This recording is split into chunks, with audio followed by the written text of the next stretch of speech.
Hello, xin chào tất cả các bạn quay trở lại với channel Vlog miền núi. Hôm nay em lại quay lại để mang một số những cái đồ đạc lên thăm ông cụ 94 tuổi các bạn này. Thì cũng cách mấy ngày em mới lên đây thăm thì nói chung là cái cuộc sống của ông bây giờ cũng khá hơn rồi. Các bạn thấy xung quanh nhà nó đã gọn gàng hơn, không còn treo những cái thứ đồ linh tinh nữa. Đấy. Thì hôm nay em vào đây thì cũng không có mang cái gì nhiều, em chỉ mang cho ông một cái đệm. Một cái đệm đây các bạn này, cái là cái đệm để giải trải trên giường ấy, nằm thì nó mới êm hơn. Người già người lớn tuổi ấy, người ta cần có một cái chỗ nó êm, khi mình mệt mình nằm ấy thì nó mới không bị đau lưng các bạn. Và đây là một cái tấm dè, đây cái tấm dè để lát em sẽ căng vào đây luôn, căng vào đây che hết chỗ này đi để cho nó che bất kỳ cái giường đi ấy, để cho nó đẹp mắt hơn các bạn. Còn ở đây là một cái nồi cơm điện. Đây cái nồi cơm điện này là em mới mua luôn. Đó. Do là cái hộp nó rất là to ấy. Cái hộp nó rất là to, bên trong nó toàn xốp thôi. Nên là em vứt đi cái hộp đi, em cho vào trong này thì em mới xách được hết lên, không mà không một mình không xách được lên, nó có cả cái hòm này rất là to nữa nên là không xách được lên. Và đây là cái hòm đựng quần áo này các bạn này. Cái hòm đựng quần áo có cả cái khóa luôn. Đó. Bây giờ thì em sẽ căng hộ cái rè này lên cho ông nhá. Vì ông dạo này ông tai rất là nặng đấy các bạn. Tai ông nói mình phải nói thật là gần ông mới nghe rõ được. Nên là không cần phải nói với ông nữa, mình làm luôn các bạn. Làm luôn ông luôn. Hôm nay ông đang làm cái con làm thịt cái con gà hay con vịt gì đấy. Biết là ông có cái chương trình gì nhưng mà thôi thì mà kệ đi, mình cứ làm cái công việc của mình các bạn. Giờ em sẽ tiến hành là em treo cái rè lên và giải cái tấm phẳng, cái này gọi là cái tấm phẳng, này gọi là cái tấm đệm cũng được các bạn. Đây này nó rất là dày luôn, trong này nó có ba đoạn ấy, nó nối vào nhau đấy các bạn, nó dày tầm này đấy, nó dày tầm này luôn. Giờ em sẽ trải lên giường ông và sẽ căng cho ông cái rè này luôn nhé.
Đây các bạn, em đã căng hộ ông xong cái rè rồi. Cái rè này thì nó sẽ chắn được một phần nào đó cái lượng gió bên ngoài này thổi vào.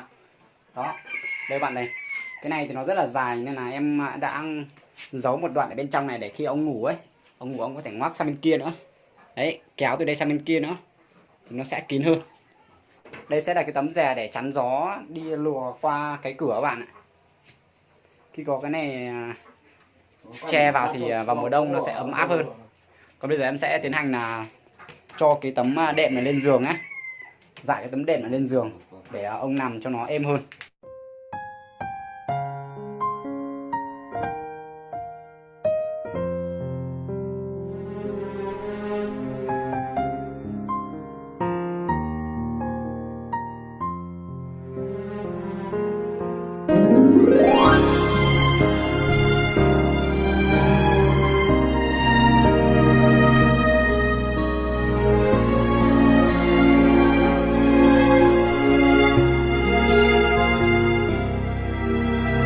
sống đôi khi rất vui, đôi khi rất buồn bạn ơi. Cuộc sống đôi khi khó khăn, đôi khi vẫn êm đềm trôi. Còn đó quanh ta bao cánh thương tâm, còn đó quanh ta những mảnh đời lênh đênh, còn đó quanh ta bao nỗi đau âm thầm. Bạn ơi, hãy sớt chia với những khó khăn quanh đời. Bạn ơi, hãy mở rộng tấm lòng yêu thương thế gian. Niềm vui sẽ dâng lên trong lòng, niềm vui sẽ theo ta suốt đời, và sẽ cho ta niềm hạnh phúc ấm nồng. Dù cuộc đời vui sướng biết mấy, một mai ta cũng xuôi tay mà thôi. Ta chẳng mang theo được gì về bên kia thế giới. Dù cuộc đời sung sướng giàu sang, có chăng cũng là giấc mơ phù du. Với trái tim đêm nay sang người, còn vang mãi trên cõi đời.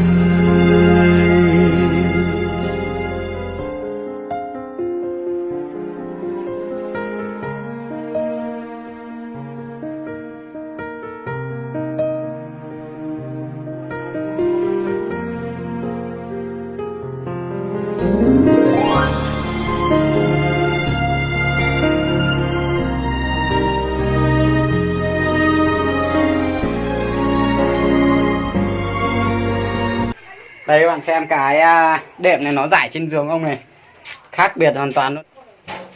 Vì cái giường này em đo cái chiều cao của ông đi làm nên là họ làm nó cũng hơi ngắn một chút.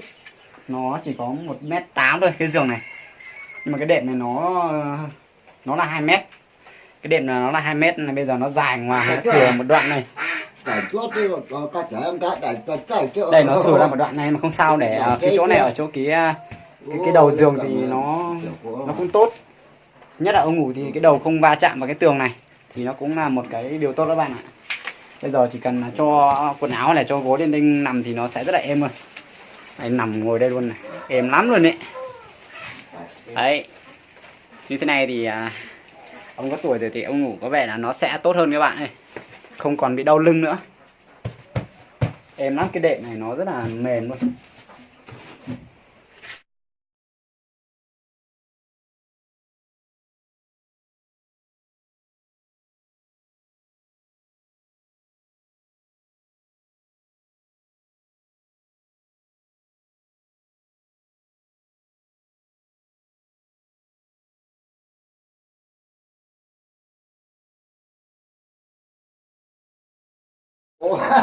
Nhưng hai chín đua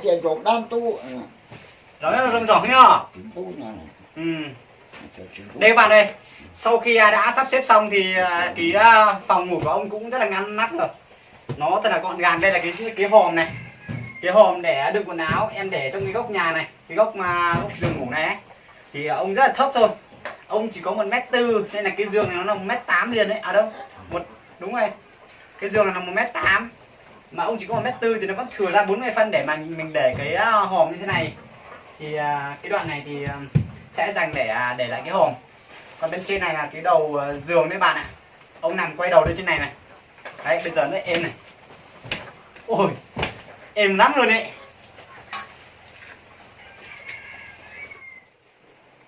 Em cũng sắp xếp xong cái giường cũng như là căn cái rè cho ông rồi. Thì bây giờ mọi thứ nó cũng đang ngắm nắt hết rồi. Bây giờ em sẽ hướng dẫn cho ông cái cách để sử dụng cái nồi cơm điện các bạn nhé. Sử dụng cái nồi cơm điện vì em nghĩ là khâu này sẽ là khâu khá là quan trọng đây. Không biết là hôm nay em hướng dẫn thì ông có làm được không, nhưng mà em sẽ cố gắng làm thế nào để mà ông phải biết bật cái công tắc nấu bằng cái nồi điện này. Thì ông mới không phải đi lấy củi để về nấu cơm các bạn ạ. Vì cái tuổi này của ông không thể đi lấy củi được rồi. Giờ sẽ hướng dẫn ông sử dụng cái nồi nấu cơm các bạn nhá. Lúc nào lúc mò nó thế nào nó cho nó sót tành chào nó quá lọ tổ nó có ừ tao nó chiều rồi cơ nó ôi giờ họ nói là có thằng chồng này nó cô nói tao khó cờ nói ừ. đây lúc nào là một Ừ. đây các bạn ơi, hôm nay em sẽ cố gắng hướng dẫn cho ông biết sử dụng cái nồi cơm điện này để ông không phải đi lấy củi về nấu cơm nữa các bạn nhé. Tôi một tay chạy đi cho nó có tưởng mua nhá. Cái nào đã hành mõ nó. Có tưởng đó.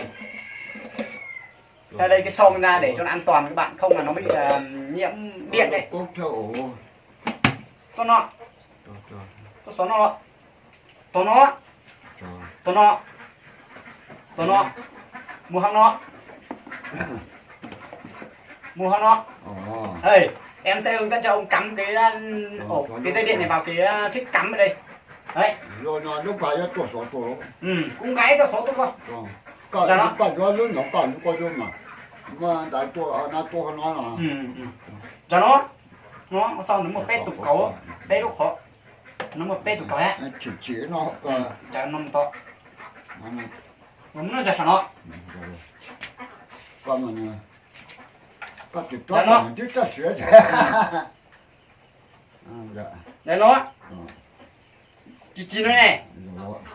Em sẽ hướng dẫn cho ông bật tắt cái công tắc cái bạn này. Đây. Nó chỉ nó có một con á. Nó. Ý giả luôn tới rồi. Ý giả. Ý giả chứ. Nó nhá. Nó muốn chờ sáu á. Cái lúc sáu nó chờ sáu tuổi. Chỉ con cái dàn tay nó thôi. Nó thế. Dàn tay nó. Hắn tay cỏ. Đấy 6 tuổi cho nó. Trả nó mà không. Khay nó. Muốn nó. Hai mô nó. Hai mô nó. Thu nè. Cho nó là. Cho nó. Cho là nó chạy lao ra nó chạy xé sỏng nó. Nó xé nữa. Cho nó tại cả nó ra chạy. Nhìn lúc nó. Có chắc là chỉ thẳng tàu ấy. Nhìn lúc nó. Nhìn nó. Nhìn nào. Này. Xì mỏ có xì mỏ. Đây em sẽ cố gắng hướng dẫn cho ông để ông biết bật cái công tắc này các bạn ạ. Nhìn nó. Một nó. Rồi, nó cả chẳng mất là chồng. Chỉ rồi. Lúc nào mình trả là nó. Lúc nào mình trả tôi 6 à, tôi 6 với nó. Nó. Cho nó. Thế nó. Nó ta chỉ ta. Nó. Nó mà xấu. Nó khé. Nó xấu là Khé. Khé rồi. Nó khé. Nó xấu. Nó chắc 6 nữa. Rồi. Nó chắc thiên nữa. Chắc thế này. Nó chắc ôi nó sẵn mặt nó xuyên mặt thiên nữa tôi. Nó rất mạnh. Nó nhảy bông bông khối rồi, nó xé hết rồi. Nó bao nó xuyên nữa. Cho cái tiền. Có cho tiếp tục, cho nó tiếp tục. Đấy nó. Có 6 tí nào. Đây nó, trả đi nó một tí. Nè. Chỉ nó. Nó bỏ kia chứ. Nó. Chỉ nó. Cho nó. Khay nó. Nó mang. Niềm hao. Nó trả bỏ kia rồi. Đấy, nó. Niềm hao này giờ hay uống. Nhảy nó giờ. Nhảy nó giờ xấu. Ủa mọ. Nó khi. Đó, bên này cái là xấu quá. Rồi nó rồi.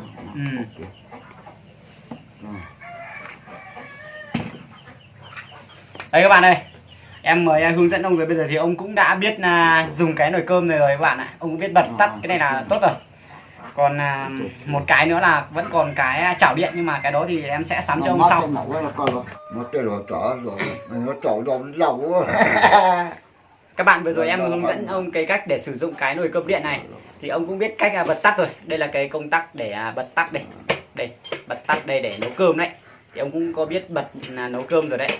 Tắt thì nó tự tắt được nhưng mà ông biết bật là tốt rồi. Đó. Thì bây giờ cũng đã muộn rồi thì em cũng xin phép dừng cái video ở đây. Cảm ơn tất cả bạn đã quan tâm theo dõi video và đừng quên cho em một like, bấm một like, chia sẻ và đăng ký kênh để ủng hộ kênh Vlog Miền Núi nhé. Xin chào và hẹn gặp lại tất cả mọi người vào một cái video tiếp theo.